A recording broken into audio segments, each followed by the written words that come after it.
Hey everybody, welcome to the briefing room on this Friday. I'm Devin Dwyer in Washington, joined by Johnny Verhoeven, our political reporter, and our Pentagon reporter, senior Pentagon reporter, Louis Martinez, for the first time in the flesh in the briefing room. Great to see you, Louis. Usually you're over there at your porch at the Pentagon. A lot to talk about today with the border wall funding fight, the president declaring a national emergency last week, and today House Democrats for the first time taking that formal step to try to block President Trump from carrying out that executive action and seizing money that Congress has appropriated to help build that wall. Let's bring in our John Parkinson. He's up on Capitol Hill, I think, or in the Bureau. Where are you, John?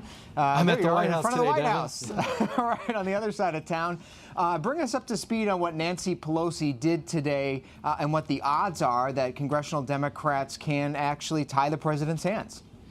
Yeah, well, I think this is the first swing really at the piñata there that the president's got with his national emergency declaration. Today they filed a bill. We expect them to have a vote on Tuesday next week. And from there, you know, it's going to pass the House. There's 226 House Democrats that are co-sponsoring this bill. They even got one Republican, Congressman Justin Amash of Michigan, to sign on to this. But we don't really think that this will go to the numbers that they need to sustain a presidential veto. And just a short time ago in the Oval Office, the president said that he would 100% veto this measure if it ever got to his desk. So this is the first legislative attempt, Louis, to try to block the president's money grab here, if you will. Let's remind everybody, I think we have a graphic of how President Trump has decided he's going to cobble together more than $8 billion to begin construction of the border wall. Of course, the spending bill that was signed last week, avoiding a government shutdown, would provide about 1.4 of that. But then the president said he's going to use executive action to seize drug forfeiture funds from the Treasury. He's going to also take some money from the Pentagon's drug interdiction program, $2.5 billion there. And then that national emergency to free up $3.5 billion from the military construction budget. Louis, there was some talk today out there in the Twitter sphere that perhaps the president got a little bit ahead of his skis here, and that money isn't actually there in the Pentagon budget. What have you been able to track down about what's available? So, Devin, according to our earlier reporting, what we're talking about here is the the counter-narcotics program that the Pentagon has. This is where they fund the deployment of troops along the border to interdict drugs crossing the border. Now, the reality is that what we've been reporting is that there's about $850 million in that account. And so what they're going to need to do is transfer in funds from other Pentagon accounts so that it boosts the number up to $2.5 billion. So how do they do that? Do they just, does the acting defense secretary just look at the books, look at the different accounts and say, well, cherry pick from here and there and voila? That's exactly what they do. They're going to have to go through the accounts one by one and try to figure out where they can take money. Now, the Pentagon has this fancy term. It's called reprogramming. And so Congress gets involved. Sounds so easy. It's such an easy format, right? But Congress gets involved when they have to, after they trigger certain amounts. So I think what's going to happen is the Pentagon is going to shift accounts from, I think what we've heard is maybe as many as 80 accounts. They're going to shift increments between $30 million and $40 million so that they don't trigger any congressional oversight. And then that amount is going to be add up to the $2.5 billion that we've heard so far. And there are trade-offs to all of this, as we've been hearing, particularly from members of Congress. We'll ask John about that in a second. But has the Pentagon identified yet what projects will lose that money to go into the wall? Do we know yet what the price is going to be in that sense? We're not close yet. What we heard from Acting Secretary Shanahan over the weekend when he was flying back from Europe was that he's going to have to get together with the Joint Staff to figure out exactly what programs, where the needs are from DHS, because the request is truly going to come from DHS. Then they're going to match that requirement with what DOD can provide. Then DOD is going to look at where they can actually get the money from in the military construction I think funds. I saw you're reporting this. I mean, we're talking months before new ground is broken to build wall here. This is going to be a very lengthy process. Even if there were no lawsuits, which potentially there will be, we're talking about a very lengthy process in terms of lining up where the money's coming from, how you're going to shift it around, and then the awarding of contracts itself. So it's nowhere close right now. And the states, Johnny, 16 states are now suing the administration over this, and that's going to run its course as well. Right, and I'm curious, you know, this is still playing out. I know it's 2019, but the 2020 election is very much underway. And I think it's important to keep a political perspective on this, that, again, this was President Trump's signature campaign promise in 2016, and you now seeing him go to great lengths to try and get it done. It's interesting because a lot of Democrats now running for president. Kamala Harris calls the border wall all a vanity project, you're going to see them start to counter-message on this. And I think this fight is only going to bring this even more into a sort of a campaign-style fight. And John Parkinson, before we let you go, we know members of Congress are back in their districts. This is a holiday week for them in Washington. They're back here on Monday, but a lot of them have been hearing from constituents, Republicans and Democrats in military-heavy districts about where this money is going. There's a lot of concern out there from members. Yeah, I think that there is definitely a lot of concern from members on how many of their own projects are going to be, essentially rated for this money. Today we have Speaker Pelosi on the border with Congressman Joaquin Castro down in Laredo, and they're going to be examining more of these border checkpoints and seeing the impact of the legislation that they just passed. Pelosi said that so far she's not heard any formal request to reprogram any money from the Defense Department. And at this point, with them being on recess, I think that there's just a lot of staff briefings happening right now, and this is really going to kick off on Monday when this goes to the Rules Committee, this bill that they filed. But Pelosi does say that this is just, the first attempt that they're going to take. She's got 5 committees of jurisdiction that are looking at ways to undo this funding. And so I think that this will just be really the first punch that we'll see from House Democrats, and they'll continue to battle this in the months ahead legislatively and then also in the courts. Yeah, big battle ahead to get that border wall started before 2020. John Parkinson of the White House, thanks so much. Have a good weekend. Louis Martinez, great to see you in person. Thank you. Have a good weekend as well. Let's shift gears, though, on the topic of immigration. We are talking about the border wall, the president also talking about those migrants coming across and the families that are coming across. A big lawsuit is underway right now in California over the separation of those families that are brought into the United States. The ACLU has sued the Trump administration in San Diego Federal Court. They had a hearing yesterday over the separation of those children, and a new report out that thousands more children have been separated from their parents than we originally were led to believe. Johnny, this, you talk about 2020, this is another explosive issue. This court case puts the spotlight on it. Absolutely, and you saw this become a major campaign issue in 2018 and a major political liability for the president. And I think that this report is only going to, raise more questions, and there's obviously going to be a lot more concern now, the more and more information that comes out about this. Yeah, and the president 8 months ago signed an executive order ending the practice. A lot of speculation that it's still actually taking place. I want to bring in now a guest joining us from El Otro Lado, an advocacy group. This is attorney Carol Ann Donahue, who has been working on the private side of things to help reunite parents and their children who were separated in this practice. Carol Ann, great to see you. Thank you so much for joining us. Thank you. Want to get your take on the state of play right now with this practice, with this lawsuit. What's your sense of what more needs to be done to get these kids back with their parents? Well, obviously, we would like to see all of the families get justice who were separated. And we believe, as the judge said yesterday, that the fundamental premise of the lawsuit that there was an unlawful separation. And if not for that unlawful separation, we wouldn't all be where we are right now. And now the government is saying that if we ban the class to include all the people that apparently were not included before, as we find out every day that there are even more families that were separated, that will cause it would be too burdensome for the government to actually rectify and reunify these families. And the government actually has made very little effort to reunify the families, to find the people that they have deported. And it has been mostly nonprofits and advocacy groups who have found these families, who raised money to find these families, had to go into dangerous remote areas to find these families. And I think we can agree that it's ridiculous for the government now to say it's too much of a burden to undo what they did in the first place. Yeah, the judge in this case excoriated the government over this practice.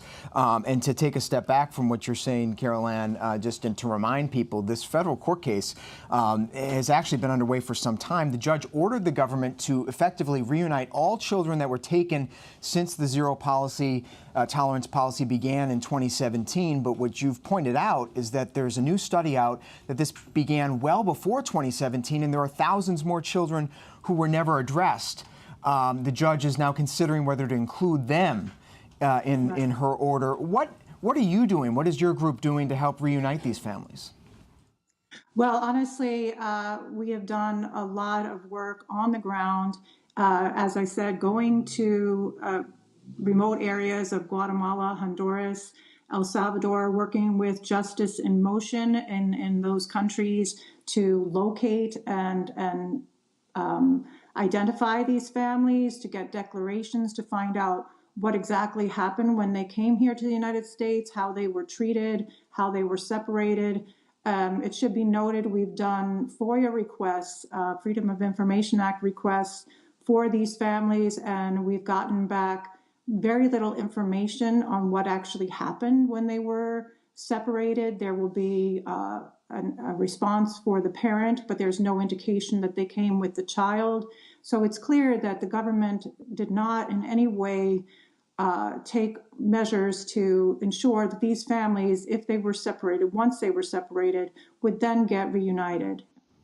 Wow, what a huge mess and painful. As the ACLU attorney said yesterday, we're talking about children who could be permanently orphaned if they aren't reunited, which is just sort of a stunning thought. Before we let you go, Carol Ann, give us a sense of what the biggest challenge is in this process. Is it tracking? Is it simply the language barrier? Is it the matching the names? The fact that there's no system in place? How do you bridge that divide? Well, and again, the challenge should not be on us. It should be on the government, because they're the ones who caused this problem in the first place. We raised over $1 million through Together Rising, a crowdfunding source, to be able to locate these families. That money is nearly gone. We don't know that we would have the money to locate these other families that apparently were also separated. So the burden, and also another thing is, obviously the government has not acted in good faith. We put in petitions for family members to come back, to be returned to the United States. On December 15th, the government had 30 days to respond.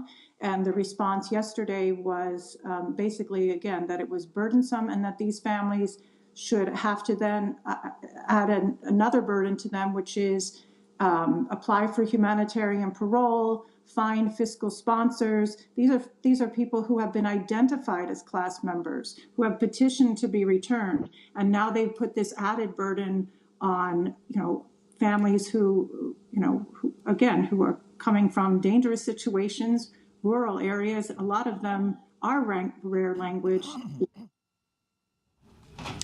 Carol Ann Donahue with the El Otro Lado organization, which is helping reunite parents and children separated as a result of the Trump administration's zero-tolerance policy at the border. Carol Ann, thanks so much for joining us. Important to hear your perspective and keep a spotlight on this very important story. Shifting gears now to some new developments happening out of Virginia. We've spent a lot of time, Johnny, talking here in the briefing room about those incredibly dramatic developments at the top of Virginia government over the past week. Now we're learning that Republicans in the state legislature of Virginia are wanting to have a hearing on the lieutenant governor. Tell us what we know now about what's happening with Justin Fairfax. Right. So we're only a couple weeks removed from all three top Democratic officials in Virginia just being completely embroiled in scandal. These new developments have to do with Lieutenant Governor Justin Fairfax and the two women who have come out and accused him of sexual assault. Republicans in the state legislature now say they want to hold hearings about this, and they've invited the two women to come forward and testify in the General Assembly. One of them has accepted that invitation, but now the lieutenant governor is coming out saying this is political theater. The Democrats in the Virginia legislature are saying, this is just gamesmanship, and this isn't the best way to do this. So it's really, there's a lot of uncertainty going forward as to what's going to happen. Meanwhile, all three men still have their jobs, including Attorney General Mark Herring. Let's take a listen today to the comments announcing this new development to hold a hearing, much like the Brett Kavanaugh hearing on Capitol Hill here for the Supreme Court, around these sexual assault allegations. This is the Republican committee chairman of effectively the state's Judiciary Committee that would hold this hearing. Take a listen. It's been more than 2 weeks since Dr. Vanessa Tyson and Ms. Meredith Watson made very specific and detailed allegations that they had been sexually assaulted by Lieutenant Governor Justin Fairfax. I think it's appropriate to make a statement about future plans. So I announce today, the Courts of Justice Committee will schedule a meeting where we will invite Dr. Tyson, and Ms. Watson to testify. We will also be inviting Lieutenant Governor Fairfax to testify. This will give all parties a chance to be heard. So another political spectacle sure to play out very soon. I want to bring in our correspondent Zachary Quiche, who spent a lot of time reporting down in Virginia, joins us now from New York. Zachary, great to see you. So what do you make of this new turn? And, you know, I guess one question I have is, and you had done a lot of reporting on the victims, where's the criminal aspect of this? Is this just pure politics? Well, it's being called a political stunt, right? I mean, essentially what's going to happen here is these women are going to go into this public arena. It will be broadcast. We'll be able to see it happen live. And they're going to say some really awful things about the lieutenant governor. And what the lieutenant governor has said from the beginning, at least in the conversations that I've had with his team, is that they want this to happen in a criminal form. So whether that's the attorney general or the police department in North Carolina or Massachusetts where these incidents happened, they believe that is the proper venue to flush these things out and get to the bottom of it. Bear in mind this, we are in a, beyond the seriousness, certainly the seriousness of these allegations, we're in a climate right now where these are really difficult questions to ask, certainly in light of the Me Too movement. And the questions that Fairfax camp has been asking is, do these legislators, do they have the background, do they have the training, do they have the poise to ask these questions and do it in a way that actually pushes this thing forward? They don't believe that's going to be the case, and it'll be interesting to see what actually happens. Yeah, remember the comparable hearing here in the nation's capital with Brett Kavanaugh, then a candidate for the Supreme Court. The Republicans, Johnny, hired a sex crimes prosecutor from Arizona to come in and do the questioning, to Zachary's point. Right, and one thing I do want people to remember in this case is that Fairfax has been represented now for a while now by the exact same law firm that Brett Kavanaugh hired during his hearings, and one of his accusers is employing the same law firm that Dr. Christine Blasey Ford hired during her hearing. So the parallels between that are incredible, and Zachary makes a very important point that, you know, this is an era where the American society is trying to figure out exactly how to litigate these claims and what's the best way to investigate them. And Zachary, I'm struck by the fact that this has now taken such a political turn. In the early days of this story, with when both the governor, lieutenant governor, and attorney general all each had embroiled in their own scandals, there did seem to be from afar, a very bipartisan condemnation of each of them, sort of a unity in opposition to the behaviors and the allegations that were brought. But now, this does seem to be politicized in a way that it hadn't been initially.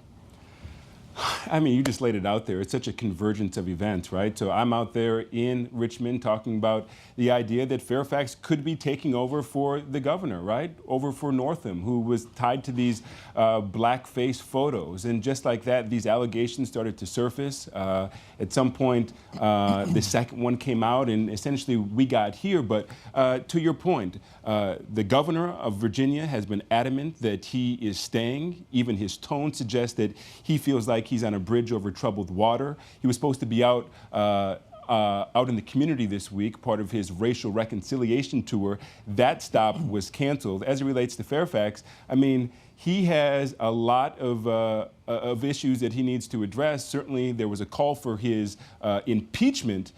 They walked that back, but in many ways, this is like the first stage of an impeachment proceeding. They're going to flush this thing out. And you got to remember, at every level, certainly this thing started with race.